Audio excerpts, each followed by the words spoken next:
بسم اللہ الرحمن الرحیم۔ السلام علیکم۔ Welcome to my YouTube channel Fatima رج آفیشیل۔ امید ہے کہ آپ سب خیر خیریت سے ہوں گے۔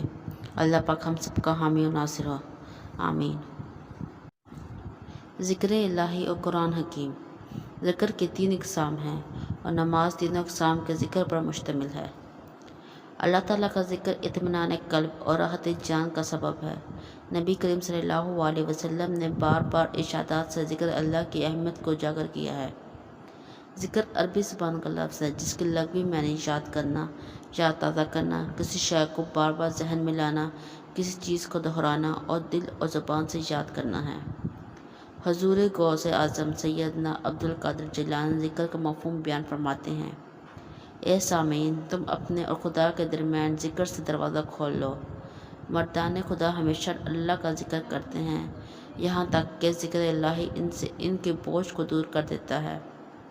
گویا ذکر یاد الہی کا وہ طریقہ ہے جس سے انسان کو اپنے خالق حقیقی کی معرفت اور پہچان ملتی ہے۔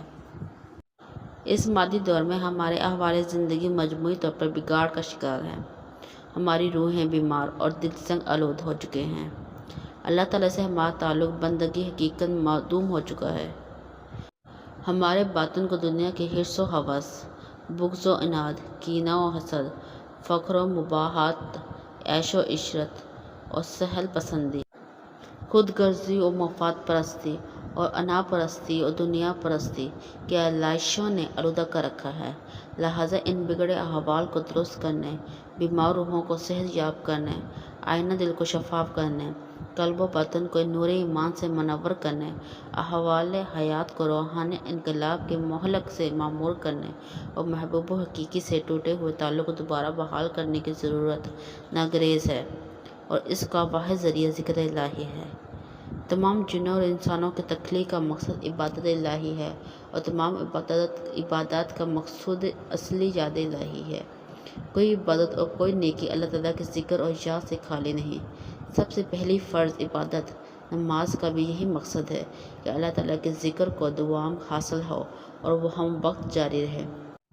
نفسانی خواہشات کو مقررہ وقت کے لیے روکے رکھنے کا نام روزہ ہے، جس کا مقصد دل کو ذکر الہی کی طرف راغب کرنا ہے۔ روزہ نفس و انسانی میں پاکیزگی پیدا کرتا ہے اور دل کی زمین کو ہموار کرتا ہے تاکہ اس میں یاد الہی کا ہی ظہور ہو۔ قرآن حکیم پڑھنا افضل ہے کیونکہ یہ اللہ تعالیٰ کا کلام ہے اور سارے کا سارا اسی کے ذکر سے بھرا ہوا ہے۔ اس کی تلاوت اللہ تعالیٰ کے ذکر کو تر و تازہ رکھتی ہے۔ معلوم ہوا کہ تمام عبادات کی اصل ذکر الہی ہے اور ہر عبادت کسی نہ کسی صورت میں یاد الہی کا ذریعہ ہے۔ مومن کی یہ پہچان ہے کہ وہ جب بھی کوئی نیک کام کوئی نیک عمل کرے تو اس کا مطمع نظر اور نصب العین فقط رضائے الہی کا حصول ہو۔ یوں ذکر الہی رضائے الہی کا زینہ قرار پاتا ہے۔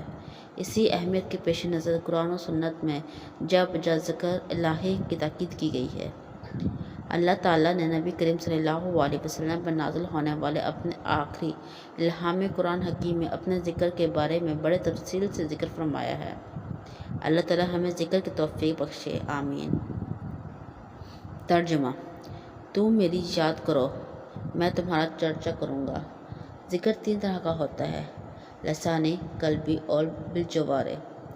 ذکر لسانی تسبیح، تقدیس، ثنا وغیرہ بیان کرنا ہے۔ خطبہ، توبہ، استغفار، دعا وغیرہ اس میں شامل ہے۔ ذکر قلبی اللہ کی نعمتوں کو یاد کرنا، اس کی عظمت و کبریائی اور اس کے دلائل قدرت میں غور کرنا ہے۔ علماء کا مسائل میں غور کرنا بھی اس میں شامل ہے۔ ذکر بالجوارح یہ ہے کہ اعضائے اطاعت الہی میں مشغول ہوں، جیسے حج کے لیے سفر کرنا۔ نماز تینوں قسم کے ذکر پر مشتمل ہے۔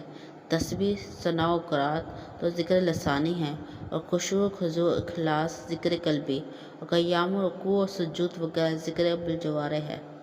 حضرت ابن عباس نے فرمایا، اللہ تعالیٰ فرماتا ہے، تم اطاعت بجا لا کر مجھے یاد کرو، میں تمہیں اپنے امداد کے ساتھ یاد کروں گا۔ صحیح کی حدیث میں ہے، اللہ تعالیٰ فرماتا ہے کہ اگر بندہ مجھے تنہائی میں یاد کرتا ہے تو میں بھی اس کو ایسے ہی یاد فرماتا ہوں، اور اگر وہ مجھے جماعت میں یاد کرتا ہے تو میں اس کو اس سے بہتر جماعت میں یاد کرتا ہوں۔ قرآن حدیث میں ذکر کے بہت فضائل آئے ہیں۔ ترجمہ: تو جب عرفات سے پلٹو تو اس کا ذکر کرو، جیسے اس نے تمہیں ہدایت فرمائی، اور بے شک اس سے پہلے تم بہکے ہوئے تھے۔ طریقے ذکر و عبارت کچھ نہ جانتے تھے۔ پارہ نمبر 2 سورۃ بقرہ آیت نمبر 198۔ اور اللہ کی یاد کرو گنے ہوئے دنوں میں، سورۃ بقرہ آیت نمبر 203۔ ان دنوں سے ایام تشریق اور ذکر اللہ سے نمازوں کے بعد رمی جمار کے وقت تکبیر کا کہنا مراد ہے۔ ترجمہ: اور اپنے رب کو بہت یاد کرو، ادائے حق میں زبان و ذکر و شکر اور کسی بات میں مشغول نہ ہو، سورۃ آل عمران آیت نمبر 41۔ جو اللہ کی یاد کرتے ہیں کھڑے اور بیٹھے اور کروٹ پہ لیٹے، سورۃ آل عمران آیت نمبر 191۔ مسلم شریف میں مروی ہے کہ سید عالم تمام احیان میں اللہ کا ذکر فرماتے تھے۔ بندہ کا کوئی کام حال بھی یاد الہی سے خالی نہ ہونا چاہیے۔ حدیث شریف میں ہے جو بہشتی باغوں کی خوشہ چینی پسند کرے، اس سے چاہیے کہ ذکر الہی کی کثرت کرے۔ حضرت ابن عباس نے فرمایا، اللہ تعالیٰ نے ہر فرض کی ایک حد معین فرمائی، سوائے ذکر کے اس کی کوئی حد نہ رکھی۔ فرمایا ذکر کرو کھڑے بیٹھے کروٹوں پہ لیٹے، رات میں ہو یا دن میں، خشکی میں ہو یا تری، سفر اور حضر میں، غنا اور فقر میں، تندرستی اور بیماری میں، پوشیدہ اور ظاہر میں۔ اور اللہ ہی کے ہیں بہت اچھے نام۔ حدیث شریف میں ہے کہ اللہ کے 99 نام جس کو کسی نے یاد کر لیے جنتی ہوا۔ علماء کا اس پر اتفاق ہے اسماء الہی 99 میں منحصر نہیں ہے۔ حدیث کا مقصود صرف یہ ہے کہ اتنے ناموں کو یاد کرنے سے انسان جنتی ہو جاتا ہے۔